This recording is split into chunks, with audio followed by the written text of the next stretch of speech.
Assalamualaikum warahmatullahi wabarakatuh. Waalaikumsalam. Bismillah, alhamdulillah, salatu wassalamu ala rasulillah, la hawla wa la quwwata illa billah, amma ba'da. Saudara-saudaraku sebangsa setanah air yang saya cintai, saya banggakan.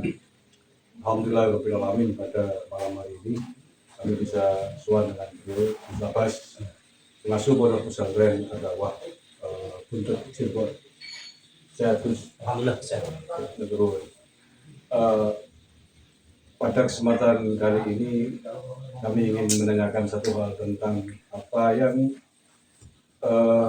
disampaikan oleh Mbah Miftahul Ahyar sudah lama sebenarnya tentang konsep negara, yang konsep ini menjadi kontroversi banyak pihak tentang negara. Mungkin untuk lebih jelasnya kita putar dulu pernyataannya.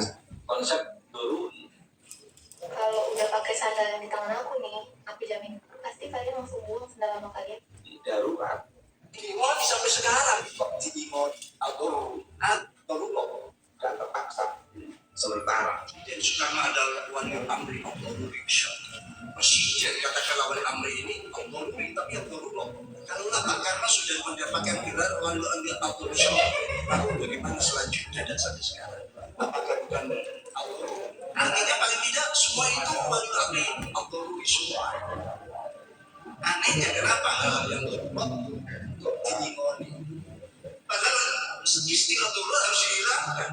Abdullah Yuza. Tapi ini gimana sampai sekarang? Dan mungkin nanti pilpres. Ini kan seolah-olah bahwa kita punya kepala negara yang salah, Yang darurat. yang darurat, diinguni sampai hari ini. Ini kan menurut saya kurang tepat, Gus. Ini menurut pandangan gimana? Assalamualaikum warahmatullahi wabarakatuh. Assalamualaikum.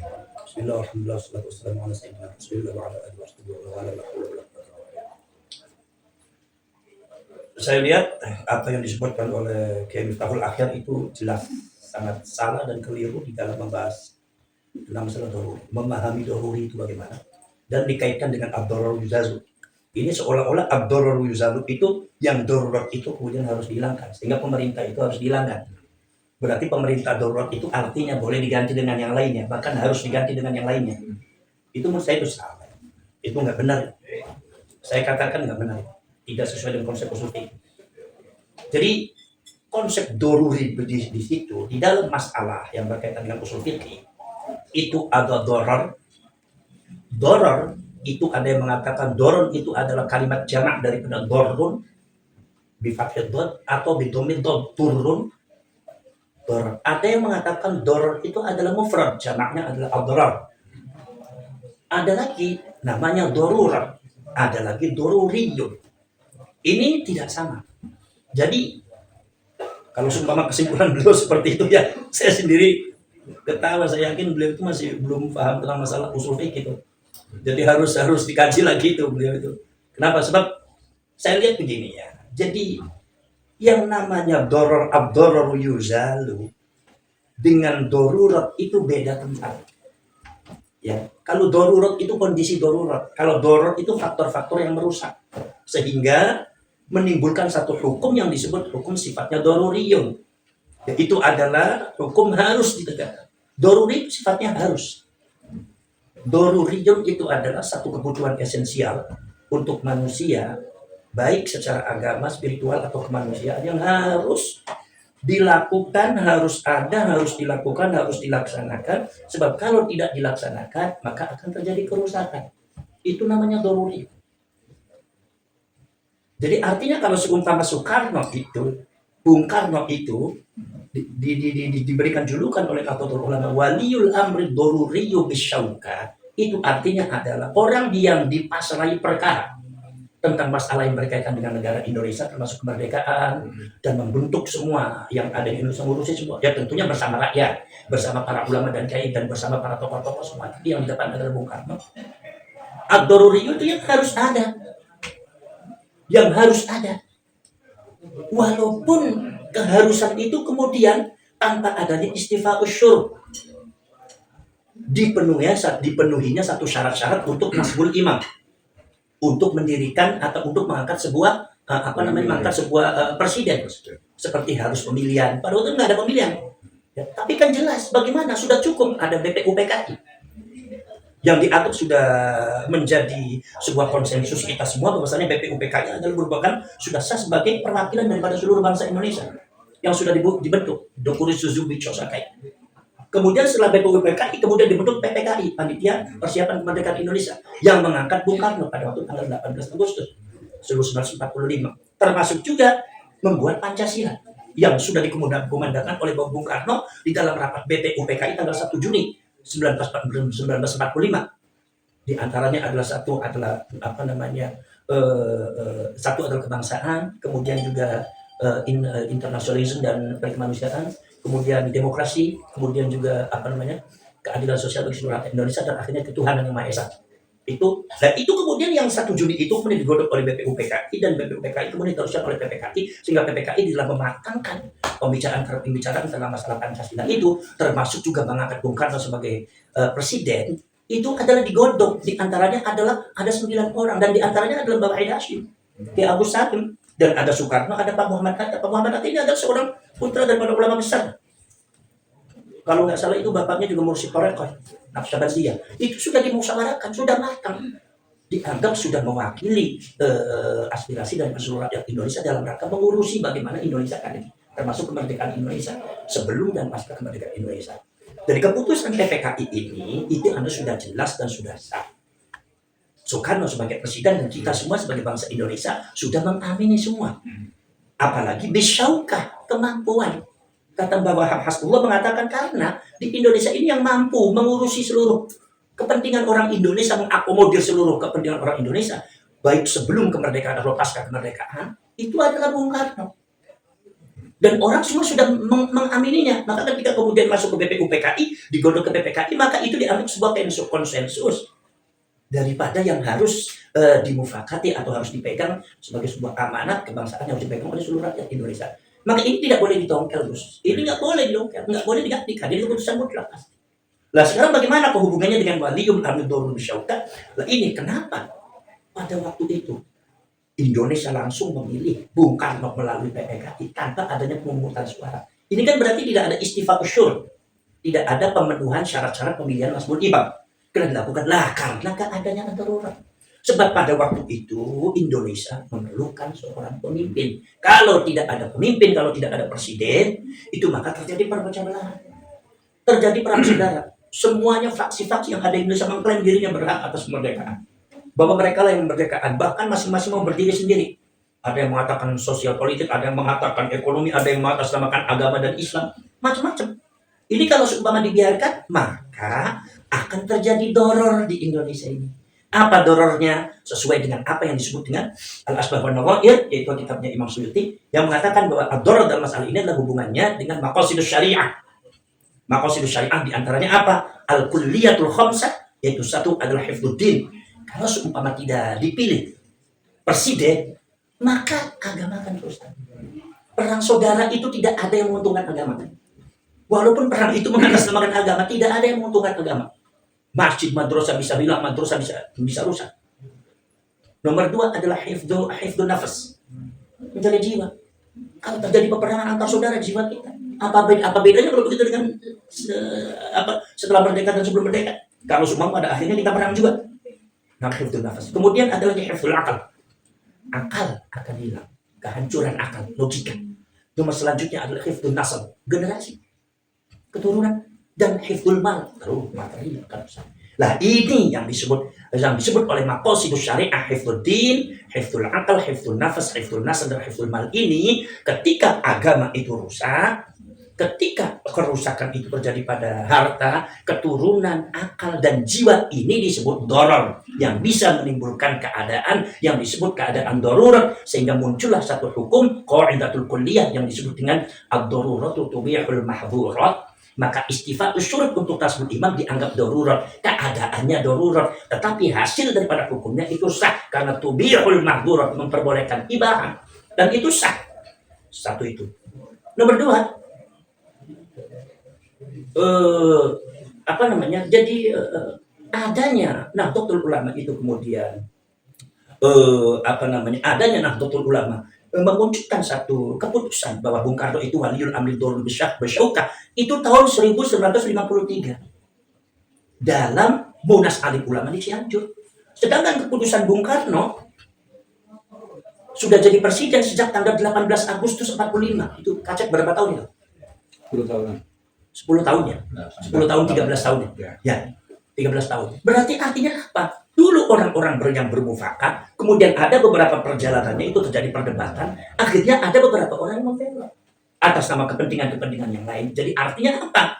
Itu artinya semua itu bukan faktor agama, bukan faktor keabsahan Soekarno atau tidak, tetapi itu adalah faktor politik. Politik yang mengatasnamakan kepentingan, politik yang mengatasnamakan rakyat, politik yang mengatasnamakan agama. Padahal yang namanya Bung Karno, jadi Bung Karno itu jadi presiden, itu sudah dimufakati dan selama 10 tahun itu nggak ada masalah. Tapi ternyata setelah itu ada.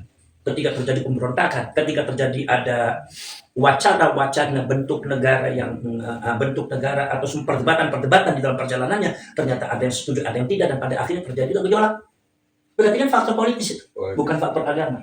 Lah di sini makanya yang paling esensial bagi mereka-mereka yang ingin mendongkel Bung Karno adalah soal keabsahannya secara syariat, secara agama. Ini secara agama kira-kira sah atau tidak? Sebab ada beberapa orang yang menjual politik untuk menguasai Indonesia dengan cara menjual agama. Maka kemudian akhirnya mempertanyakan masalah agama. Ini Soekarno sah atau tidak? Secara agama. Maka disinilah kepahlawanan Nahdlatul Ulama. Nahdlatul Ulama tanggap dalam masalah ini. Ini masalahnya pertanyaan mengarah kepada keabsahan negara. Maka Nahdlatul Ulama tahun 1953 sebelum pemilu pertama yaitu tahun 1955 itu diadakan di Cianjur, itu Munas Alim Ulama kumpul, semua dibicarakan. Ini Bung Karno sah tidak secara agama. Pure. Nah, gitu. Dibukalah usul fikihnya, tafsir Qur'annya, hadisnya dibuka, kemudian iljabul jawaman, irsyadul fuqulnya, semuanya kitab-kitab usul fikih hadisnya dibuka secara kaidah agama sehingga memunculkan sebuah hukum secara tegas oleh Nahdlatul Ulama demi untuk persatuan dan kesatuan daripada bangsa Indonesia, demi untuk keutuhan negara kesatuan Republik Indonesia, demi untuk tidak terjadinya fitnah perpecah belah antara Indonesia. Maka Nahdlatul Ulama untuk menyelamatkan Indonesia maka memunculkan sebuah hukum bahwa Soekarno sah sebagai presiden dan Bung Karno dihukumi sebagai dijuluki sebagai waliul amri doruriyu bisyauka, satu orang yang mampu diasrai perkara orang Indonesia, presiden Indonesia al-doruriyu yang harus ada pada waktu itu karena kondisinya darurat, karena kalau tidak dipenuhi maka akan terjadi doror. Itu maksudnya seperti itu. Jadi yang yuzalu itu dorornya, bukan pemerintahnya. Kalau seumpama pemerintahnya dianggap doror atau darurat, berarti nanti Bung Karno kalau seumpama tidak sah, didongkal lagi, darurat lagi, berarti semua kondisi yang ada darurat semua. Kenapa Nahdlatul Ulama mengatakan bahwa Bung Karno itu sah? Karena kalau seumpama Bung Karno itu dianggap tidak sah, Bung Karno itu sudah membentuk departemen-departemen, mengangkat Menteri Agama Ki Masyhur dan Nahdlatul Ulama. Kalau seumpama tidak sah secara syariah, secara agama tidak sah, berarti Menteri Agama tidak sah, Ki Masyhur tidak sah. Ki Masyhurnya sudah mengangkat Departemen Agama, melantik, berarti tidak sah. Departemen Agamanya melantik lebih-lebih yang untuk mengawinkan para lugu, penghulu mengawinkan, berarti tidak sah. Taukilnya tidak sah. Kemudian juga akhirnya berarti mengawinkannya tidak sah. Banyak terjadi hukum zina pada waktu itu. Maka di sini Nahdlatul Ulama dalam rangka hifdzuddin ad-doror yuzalu ini harus dibuat. Maka dari itu dianggap sah supaya selamat. Agama selamat, negara selamat, bangsa selamat, bangsa selamat, agama selamat, negara selamat, dan rakyat pun selamat. Inilah kepahlawanan daripada Nahdlatul Ulama dalam rangka membela daripada keselamatan bangsa itu. Itu bos maksudnya. Jadi bukan berarti dihukumi darurat, bukan seperti itu, bukan ini darurat, begitu mereka harus dihilangkan. Kemudian kolerasinya dengan zaman sekarang apa? Bung Karno kan sudah diganti lah. Kalau Soeharto dipilih oleh pemilu. Jadi begitu. Saya tidak tahu apakah statement Kiai Tolayar ini setelah menjadi ketua umum LPM atau belum. Tapi setidaknya sebagai tokoh NU, beliau kan lama di Jawa Timur, menjadi Isuriah kalau nggak salah di PWNU Jatim. Apakah tidak mengerti keputusan besar tahun 1953? Saya tidak. Seolah-olah kan mengkoreksi keputusan besar para ya, saya tidak mau menilai bagaimana Miftahul Akhyar. Saya hanya mencermati seseorang yang memiliki pendapat dan konsep filsafat seperti itu. Siapapun orang yang nggak mesti kimia akhyar. Jadi artinya begini, kalau orang menggunakan NU, itu kan menggunakan NU, tapi mendongkel keabsahan daripada pemerintah, baik pemimpinnya. Karena pemimpin Indonesia pertama kali dibentuk lewat PPKI, termasuk Pancasila dan Undang-Undang Dasar 45, Bhinneka Tunggal Ika, itu juga PPKI juga, ya kan? Berarti artinya kalau seumpama mendongkel ini berarti mendongkel PPKI. Kalau mendongkel PPKI dan masalah Bung Karno berarti mendongkel masalah lambang dan bentuk negara. Dan itu adalah hal yang tidak lazim dilakukan oleh Ya, GNU. berarti ada upaya, siapapun orangnya, saya tidak bicara personalnya, siapapun orangnya berarti ada upaya untuk mengganti NKRI. Ada upaya untuk mengganti NKRI lewat NU. Kenapa lewat NU? Karena NU yang pertama kali mengabsahkan Soekarno sebagai pemimpin presiden, dan NU yang lantang mengatakan bahwasanya ada Pancasila sebagai asas tunggal, ya kan, sebagai lambang negara, itu Nahdlatul Ulama. Jadi ketika NU yang mengabsahkan, maka lewat NU yang membatalkan, itu sangat efektif. Dan itu menurut saya itu sebuah kejahatan. Siapapun orang, kejahatan. Dan itu bukan tradisi GNU. Ya, bukan. Karena GNU, PBNU adalah yang paling di depan Ya. dalam mengawal NKRI. Ya, maka dari itu lah, itu saya mencermati dari situ. Tapi kalau masalah yang berkaitan dengan permasalahan Nahdlatul Ulama, ya saya pasrahkan kepada ketua bagaimana sebaiknya. Tapi saya minta jangan hilangkan sakralitas NU. Kita jadi Gus, jadi ingat reputasinya Mbak Firsa dengan statement tadi itu. Itu kan seolah-olah kan tidak mengakui eksistensi NKRI kita. Jadi begini. Sampean jadi pengurus NU semua. Sampean dari pengurus NU mempertanyakan soal keabsahan atau eksistensi daripada Soekarno, Bung Karno, dan kepemimpinan presiden yang ada di Indonesia lewat NU. Sekarang kalau Soekarno diangkat oleh siapa? PPKI. PPKI produknya berapa? Ada dua. Satu adalah Soekarno, Bung Karno, presiden. Nomor dua adalah bentuk negara, termasuk Pancasila. Ya kan? Berarti produknya. Berarti kalau ini didongkel, berarti dongkel PPKI.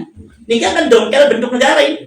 Karena kalau seumpama PPKI mengeluarkan Soekarno dianggap darurat dan tidak sah dan tidak harus diteruskan, berarti bentuk negaranya pun tidak harus diteruskan. Ini yang disebut oleh saya lewat Nahdlatul Ulama mau mendongkel bentuk negara.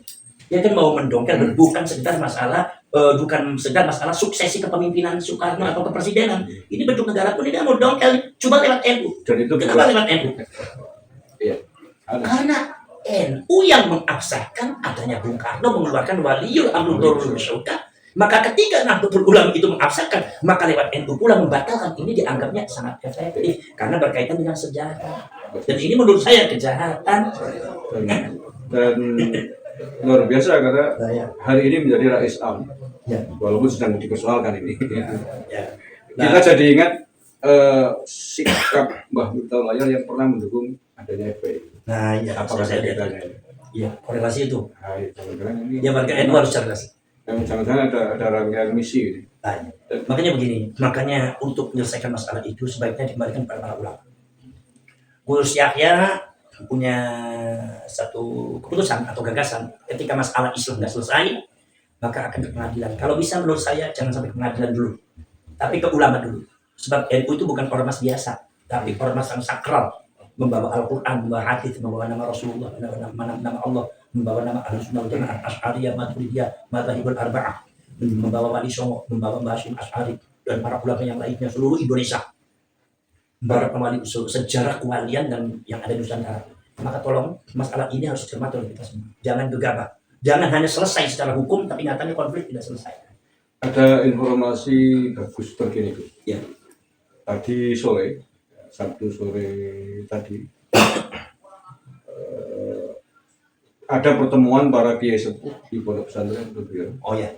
Bersama dengan sejumlah jajaran Dewan Mustasar PBNU. Yang menarik adalah keputusannya sangat tegas. Ya. Dan ini patut kita syukuri. Yang pertama, forum tadi menyepakati bahwa pemecatan yang dilakukan oleh Mbah Miftahul Layar terhadap Gus Yahya dianggap tidak sah karena tidak sesuai dengan ADRT. Ya memang kan tidak ada klausul kalau Islam bisa memecat karena dipilih oleh muktamar. Hanya muktamar luar biasa ini. Satu itu.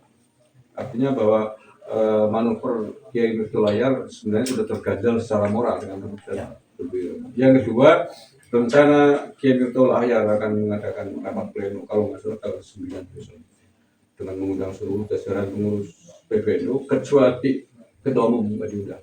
Yang dianggap sudah dipesan gitu loh. Yang kedua, ketua-ketua Banum pusat, ketua Muslimat, Ansor, Datman, pokoknya ketua Banum NU dan ketua-ketua lembaga yang ada di PBNU.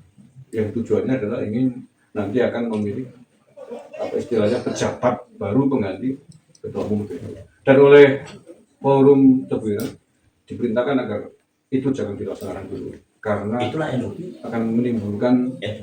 persoalan yang lebih panjang dan lebar. Ya makanya begini menurut saya itu, janganlah membicarakan tentang masalah kepentingan pribadi masing-masing, ego pribadi masing-masing, kembalikan kepada para ulama. Kita ini jargonnya ulama. Jadi al ulama umana rasul. Ulama itu adalah para pemegang amanah, kepercayaan para nabi dan para rasul. Dan kita ikut pada para ulama. Nah, tentu ulama itu bukan ormas biasa, tapi sakralitasnya, kesuciannya harus dijaga. Karena Imam Abul Aswad Ad-Dauli mengatakan bahwasanya al-muluk hukamun ala ra'iyah. Yang namanya penguasa itu adalah hakim-hakim yang mengurusi tentang masalah rakyat. Ra'iyah, muluk hukamun ala ra'iyah. Imam Mawardi mengatakan tasarruful imam ala ra'iyah manutun bil maslahat. Yang namanya segala kegiatan dan upaya-upaya daripada seorang pemimpin itu harus didasarkan pada kemaslahatan. Maka kemaslahatan umat ya itu dipegang oleh muluk untuk ra'iyah yaitu. Nah, tapi kata Imam Abdul Asad mengatakan al-ulama hukamun 'alal muluk. Ulama ini kedudukannya di atas penguasa. Itu ulama ini yang memberikan masukan, mengarahkan daripada pemerintah. Nah, kita ini jargonnya ulama. Jangan dulu penyelesaian secara hukum positif atau secara organisatoris sekalipun. Tetapi coba lewat spiritual ulama, spiritualnya. Jangan hanya organisasi. Nanti kalau seumpama diselesaikan secara organisasi biasa ya yang dengan klaimnya masing-masing Miftahul Ahyar mengklaim bahwa seperti ini Gus Yahya seperti ini tanpa masukan dari para ulama para kiai atau seumpama diselesaikan di pengadilan ini mungkin masalah bisa selesai tetapi sakralitas NU-nya hilang, kesucian NU-nya hilang, jadi NU akhirnya disamakan dengan ormas biasa Kayak partai politik. makanya Gus Dur itu dulu kan punya kiai khos Sekarang masih ada di pos. nggak tahu mungkin kayak ngos-ngosan gitu. Nah ya, kalau dianggap forum Tebuireng adalah kios, Nah, kenapa Rois Am nggak mau hadir diundang? Itu saya sangat sayangkan. Artinya kenapa? Karena itu filsafat NU sebetulnya. Para ulama kan di sana ada Ki Anwar Mansur dari Lirboyo, ada lagi Nurul Huda dari Ploso, ada lagi kemudian misalnya apa Ma'ruf Amin, Buya Muhtadi, Ki Said. Itu kan ada ulama-ulama khos itu. Makanya kata Gus Dur mengatakan saya itu punya ulama khos yang apabila bicara saya turuti, jebur ke kali pun saya turuti. Ya karena NU seperti itu. Nah, tuntut ulama itu makanya kata abah saya, Abah Fuad mengatakan kalau sampean masuk ke NU atau dari pengurus NU gampang, syaratnya cuma satu apa? Nurut sama kiai, nurut sama ulama. Kalau nggak bisa nurut sama ulama, nurut sama kiai, ya nggak usah jadi pengurus NU, nggak usah jadi orang NU. Lah itu, walaupun NU punya organisasi, ada organisasi, ada pengurusnya, tapi tetap acuannya adalah para ulama. Sebab apa? Sebab NU itu dibentuk oleh para ulama yang memiliki pemilik daripada Nahdlatul Ulama itu adalah ulama. Maka dari itu di sini pengurus NU baik PBNU jalannya sampai ke bawah nanti itu yang bisa sering mengadakan pendekatan kepada para ulama supaya NU tidak kehilangan ruhnya, supaya NU tidak kehilangan sakralitasnya dan kesuciannya. Karena kalau gonjang-gonjing seperti ini kita salah jalan, NU hilang sakralnya. Nanti kalau NU hilang sakralnya, NU dianggap organisasi biasa, NU nggak akan dituruti sama orang. Terakhir Gus, Ya. ini kan sampai pada titik ini perkembangan terakhir. Ya. Berarti kan ada dua kekuatan. Ya. Mbak Miftahul Ahyar akan mengadakan rapat pleno besok untuk pemilih ketua baru tanggal 9 itu. Padahal sudah di-warning oleh para kiai dan ustadz untuk saran atau mungkin pendapat pandangan untuk ketua-ketua PWNU, PCNU dan juga jajaran PWNU yang diundang oleh Menurut saya PWNU, PCNU, MWCNU rampung semuanya harus memberikan masukan-masukan kepada PWNU yang positif, yang konstruktif. Tapi kalau seumpama destruktif, ya menurut saya jangan dilakukan. Ini NU mau dikemanakan? Jangan pakai ego masing-masing. Setiap langkah kita ketika salah berdosa kita. Jangan menginjak banyak, sama dengan menginjak bakul di pangkalan. Berdosa kita. Makanya jangan salah. Tolong dengarkan para ulama, para kiai, ulama sepuh, kiai sepuh. Itu yang kemarin tuh yang di Jombang, yang di mana di Pelosok, di Lirboyo, coba dengerin saran mereka, arahan mereka, karena mereka lah yang mengerti tentang masalah NU. Mereka itulah adalah yang mengamati NU perkembangannya dari jauh, itu selalu mengamati itu. Kita ini hanya punya keinginan, kita hanya punya ambisi, kita hanya punya program-program yang kita sendiri nggak tahu, apalagi hal-hal yang berkaitan dengan yang terjadi di BBM yang kemarin itu, masalah tambang dan lain-lain. Ini banyak sekali faktornya, itu banyak faktor yang menurut saya tidak sesuai dengan itu NU, banyak sekali. Makanya kita harus tahu, makanya Imam Suyuti itu gini ceritanya, menulis kitab Al-Asbah wal Nadhair itu adalah yang pertama kali adalah babnya adalah qaidahnya itu adalah ad-dararu yuzalu, ada lagi al-umuru bimaqasidiha. Pertama kali ditulis itu al-umuru bimaqasidiha, perkara-perkara itu tergantung daripada maksud tujuan. Tujuan itu adanya di akhir. Tapi kenapa Imam Suyuti itu begitu di bawahnya kok yang dibahas itu niat? Hadisnya innamal a'malu binniyat, niyatul mu'min khairun min amali. Niat. Karena apa? Karena tujuan akhir itu sangat bergantung dengan niat, dan niat itu ada yang ada di dalam hati kita. Maka kebersihan hati, kelurusan niat, ketulusan jiwa ini sangat mempengaruhi tujuan-tujuan besar daripada Jamiah Nahdlatul Ulama untuk membawa kemuliaan daripada para ulama yang ada di Indonesia. Jadi harus hati-hati, jangan sampai pakai logika sendiri, pakai asumsi sendiri. NU itu sudah jelas jalannya, jangan dirubah-rubah. NU sudah jelas, pakai protapnya NU, insya Allah selesai. Masalah yang Anda anggap bahwa ini akan menyelesaikan, belum tentu menyelesaikan. Menurut Anda bisa menyelesaikan, dan ternyata Anda sampai sekarang ini Anda tidak bisa menyelesaikan. Anda bisa selesai, tapi warga NU selesai. Masalah NU buruahnya, harga dirinya, nama baiknya, itu dipertaruhkan. Maka tolong saya kepada partai NU, jangan pakai ego sendiri, jangan pakai penting. Ayo kita duduk bersama, kita baca ADART-nya, kita dengarkan ulama-ulama ulama. Sebab al-ulama hukamun 'alal muluk, sudah di atas rakyat, di atas penguasa itu. Insya Allah selamat.